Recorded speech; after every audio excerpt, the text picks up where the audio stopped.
Besaran fisika.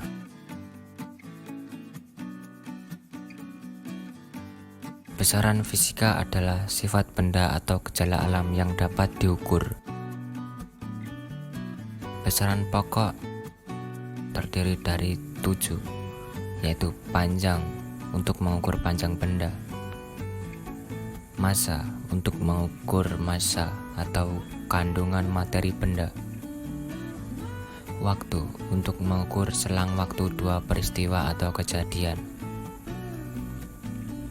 kuat arus listrik untuk mengukur aliran listrik dari satu tempat ke tempat yang lain, suhu untuk mengukur seberapa panas suatu benda,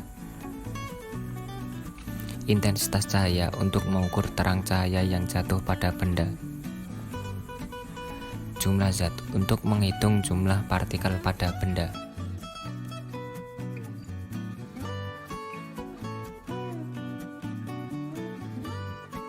Semua besaran selain besaran pokok, yaitu besaran turunan, dan hampir semua besaran fisika adalah besaran turunan seperti ilustrasi di bawah ini. Selanjutnya yaitu pengukuran dan satuan. Nilai pengukuran akan berguna jika dilakukan dalam satuan baku.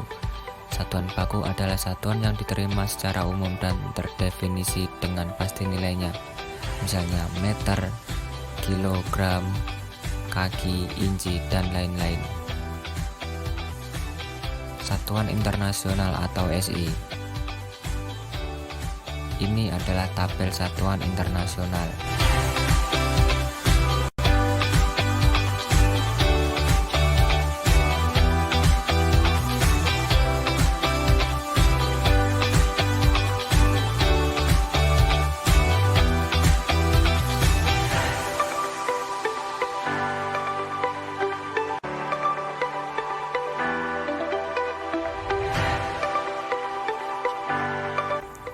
Awalan satuan.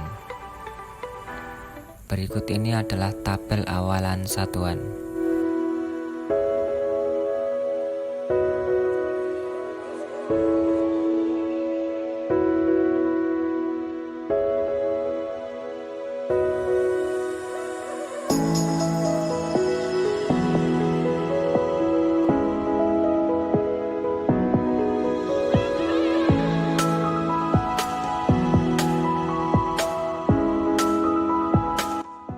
Konversi satuan.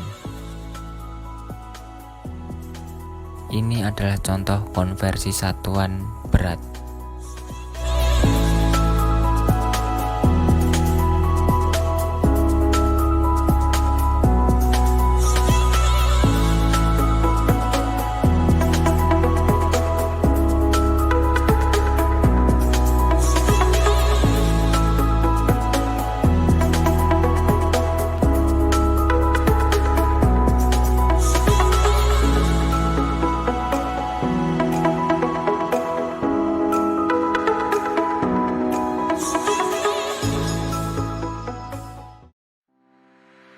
Yang selanjutnya yaitu pengukuran.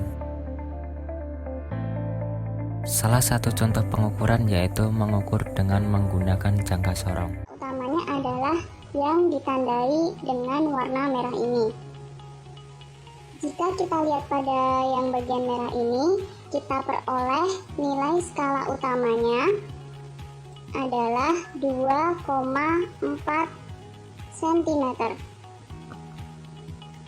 Kenapa bisa 2,4 cm? Karena kita lihat di sini ya.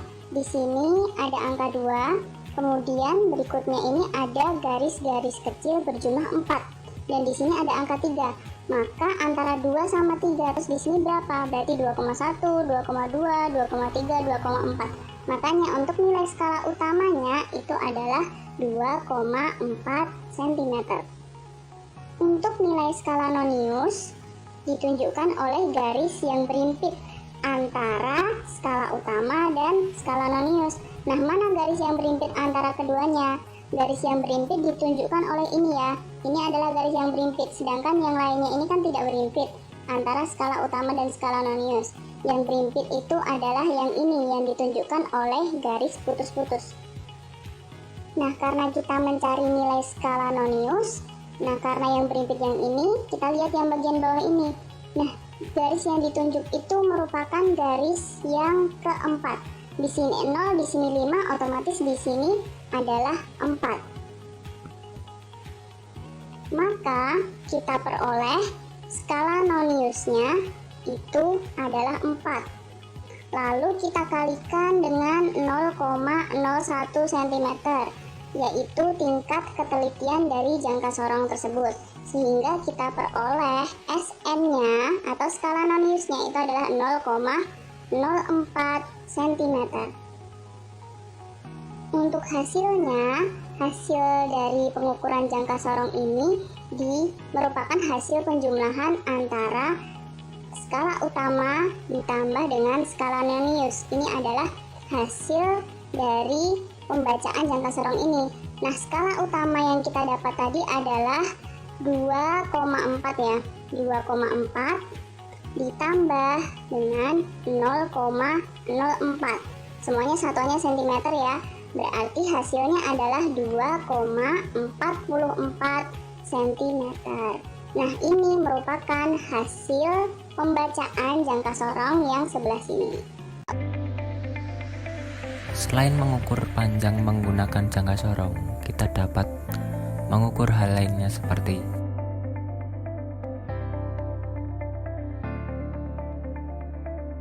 mengukur massa dengan neraca 2 lengan, mengukur waktu dengan stopwatch, mengukur volume zat cair dengan silinder ukur.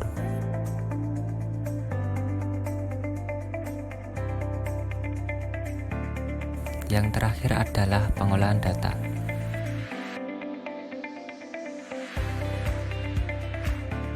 Setiap mengolah data, pasti ada ketidakpastian dari proses penghitungan. Berikut ini contoh penyelesaian dalam ketidakpastian dari proses penghitungan. Pengukuran massa benda dengan menggunakan neraca memberikan hasil 50 kurang lebih 2 gram. Sedangkan pengukuran volume dengan menggunakan kelas ukur memberikan nilai 25 kurang lebih 0,5 ml. Berapakah massa jenis benda beserta ketidakpastiannya? Jawabnya adalah sebagai berikut.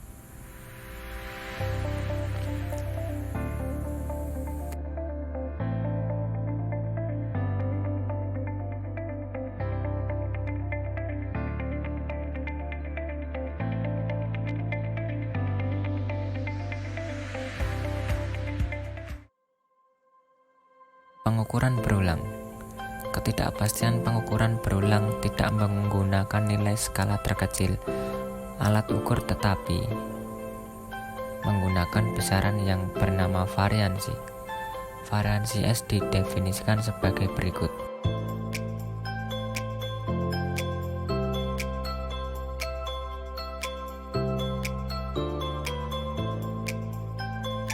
Aproksimasi linier